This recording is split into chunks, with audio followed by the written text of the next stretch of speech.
Can you imagine a world where you officially don't exist?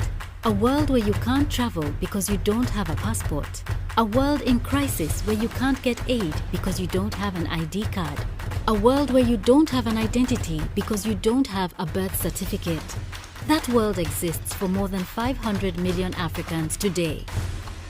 Because identity mattered, ID for Africa was born in 2014. We started in Tanzania, and since then we've been advocating throughout Africa. We built one of the strongest identity communities in the world. Our purpose is to make the invisibles visible. So 2 years ago, we pushed for an agenda to recognize September 16 as International Identity Day. Since then, over 120 international organizations pledged support to the Identity Day Coalition.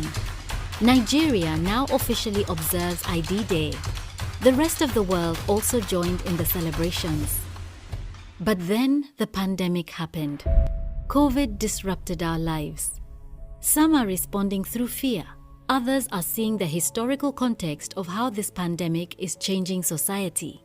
It marks a new time in history, and living with COVID has become the new normal. While this has become painful for everyone, we as the identity community are fortunate to have an important mission to accomplish in these difficult times. And we cannot afford to be nostalgic or indecisive, for time is not on our side.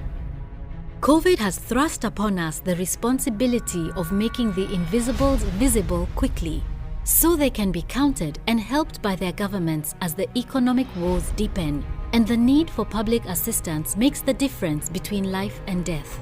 Never before have the words "leaving no one behind" been more relevant than today. On September 16, we reaffirm our commitment to making the invisibles visible. The ID for Africa family wishes you a happy and inclusive International Identity Day.